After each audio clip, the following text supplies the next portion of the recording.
Whether you're looking for answers to specific life questions or simply hoping to become the best version of you possible, welcome to the Mental Breakdown and Psychreg podcast, where we offer insight, information, and strategies based upon research and years of practice as psychologists. So sit back, have a listen, and get connected with our hosts, Dr. Berney Wilkinson and Dr. Richard Marshall.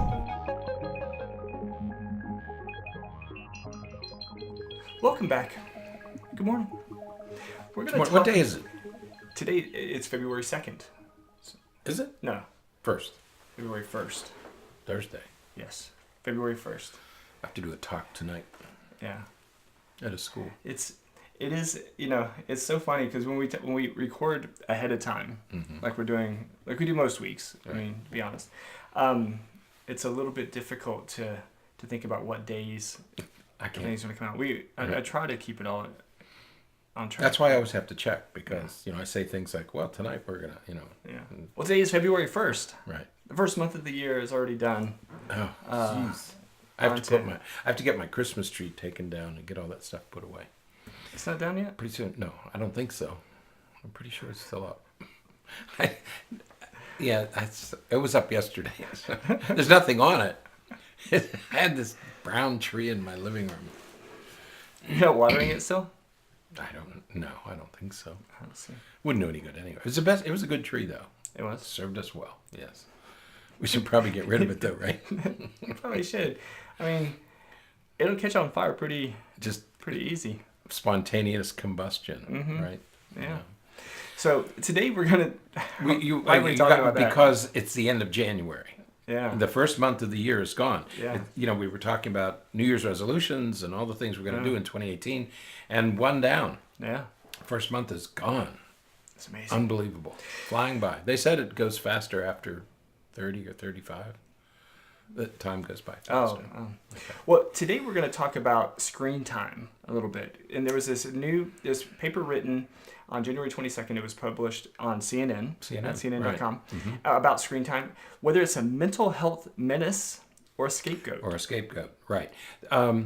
This begins with a woman we've talked about before. Her name is Jean Twenge. She's a associate professor at San Diego State. She's written a couple of books. She has one out called iGen. She has one coming out in September called iConnect. I've ordered a copy of iGen. What she talks about here is children born after 1995 are in for a mental health crisis, is the way she puts it. Now, full disclosure, I have a daughter born in 1995. And I have a daughter born in 1999. They are completely different in the way they use their cell phones. Right. The daughter who was born in 95 uses hers one way. The one born in 1999 uses hers the way they discuss in this article. Yeah. So I can see this. I can see what she's talking about in my own family. Right. This period from 1995 on. So what does 1995 represent? This is That's where the smartphone. Exactly. Right. These kids have only known. Right. They have only known the smartphone. My daughter, who was born in 95, didn't have a smartphone her whole life. Right. And she laughs about the phones that she did use, Yeah. flip phones and slide phones and different names that they had. The daughter born in 99 has only known smartphones. She never had anything else. Right. Remember how we used to have to text where you had to hit the same letter? I never learned how to do that. Sometimes. I watching you text now with your iPhone, it would be... I would probably pay to watch you try to text with a flip phone. Excuse me for Richard, a minute. that would have been... What do I do with my iPhone? Nothing. I'd use opposable thumbs. I know. I didn't always. I know. I used to use... I know. You're evolving. We'll talk about this in a minute.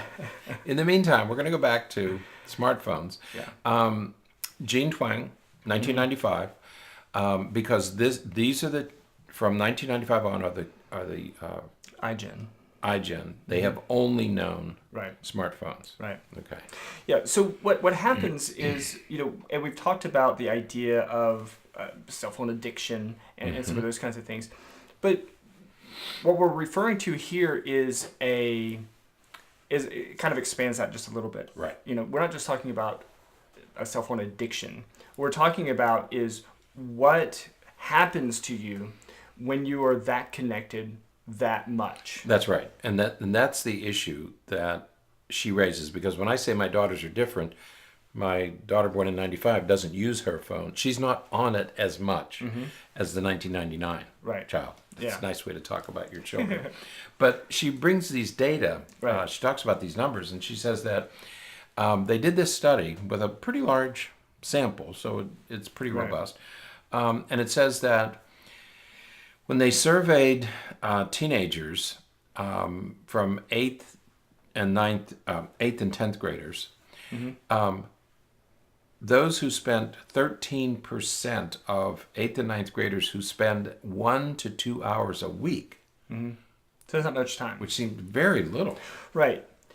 Yeah, what her data basically suggests is that the more time you spend on your phone, the more time these high schoolers, middle and high schoolers spend on their phone, the more they were likely to report being unhappy. That's right. They were not happy is the word, the way she phrases it. They were not happy. So, and it goes from 13% of the 8th and 10th graders when they only spend 1 or 2 hours a week on their phone to about a quarter, 24% of if they spent more than 40 hours a week on their phone. So it just about doubles. Right. Okay. The number of kids who report not being happy just about doubles if you go from 1 to 2 hours a week to 40 hours a week. Now, 1 to 2 hours a week is almost nothing. Right. I mean, but if granted, 40 hours a week is a lot, because she's just talking about social media here.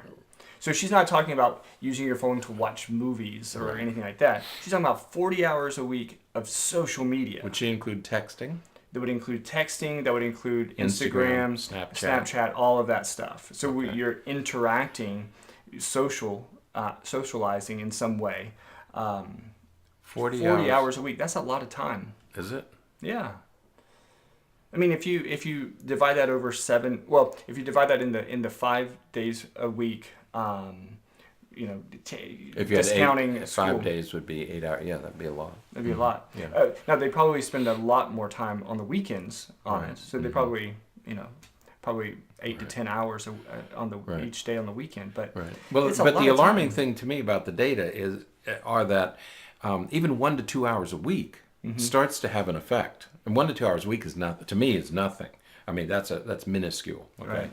And so if 1 to 2 hours per week causes more than 10% of kids to report not being happy, it's exerting some effect. Okay, and then by the time you get to your senior year, however, and this was a little bit confusing, this correlation seems to go away. Right, and this is why the author includes the scapegoat. That's the title. Right? Yeah, because what they also found is that teens with 0 hours of screen time had higher rates of unhappiness. That's right. If you're not connected, and this is why we tell parents, be careful about yanking that phone away, because you are putting your child, and we all agree, I mean, all of us parents, everybody born before 95, we all agree on overuse and addiction and all that stuff. That's not a problem. But when you take these phones from these kids, you could be putting them at a distinct disadvantage that could do lasting harm to your relationship. Right. So be careful about that. There's a lot of other things you can do besides take phones. Right. So what they're talking about here is this issue with jumping to blame, jumping to the notion, to the conclusion that we need to cut back on their social media time. We need to restrict their screen time on their phones and things like that because of this. And even Twenge, recognizes that this is just a correlation. She yes, it was robust. Yes, there were a lot of students involved, but her data are not consistently demonstrating that the more time you spend on it, the more unhappy you are. It might be that unhappy teens spend more time on media. Right. It could be that kids who are dysphoric or a little bit depressed, like mildly depressed, they might just spend more time on their phones. Right. So it could be the opposite. Right. So these are not. We're not saying that the phone causes it. Well, and it could be that the other group that are less unhappy, Right. yeah, because they're only spending 1 or 2 hours a week on it. It may be because they're involved in lots of other activities that are keeping their mood up. They're involved in clubs and sports and things like that. So that's keeping them from being unhappy. It has nothing to do with the phone. That's right. It's the other activities. Right. And because we know that kids who are involved, I think it was sports, socializing, just being around other kids, and religious activities. Those three in that order, sports, socializing, and religious activities, are all correlated with higher levels of happiness. Right. But it may be that it's that activity, not the less phone time. Right. So that's why we have to be careful Right. before we jump to conclusions. Yeah. That said, 92% of kids are online daily. Right. And 24%, and this is what I think most of us are alarmed by, 24% are on constantly. Right. And I think that's the group that we're mainly concerned about, Right. because that could have an effect. So the issue becomes, with anything else, it's overuse. Right. Okay, and that's what we're concerned about here, is that there is probably some correlation between the amount of time you're spending and what your emotions are Right. going to be like. Right. And so I think what we have to talk about is, how do you regulate phone use? When is it appropriate to use it? When is it not appropriate to use it? But that's the way it is with everything, whether it's driving or going out. You don't go out every single night of the week, so you limit these sorts of things. And no matter how pleasurable they might be, you limit their use and you limit the amount of time you spend doing it. Right. So too it can be with this, is that you have to limit the amount of time. Yeah, I think that the take-home message here is that should you be concerned, or perhaps it is prudent to be concerned, if your kid is spending 40 hours a week on their phone. I mean, think about how much time that is. I mean, of the 160 hours a week, you take out 56 hours because of sleep. So you're down to 100 hours a week. If they're spending 40 hours of the 100 Of their awake time. of their 100 hours of awake time on their phone, social media on their phone, Social media. that's a problem. Yeah. That's a problem no matter what. Right. If almost half of their awake time is spent on their phone, Right. I mean, if you take the 105 hours that's left after sleep time for their week, and then you take out how much time they're in the shower, Right. now you're down to under 100. Presumably they're not on You're social media very while they're in the close. shower. You're very close to 50% of your time is spent online.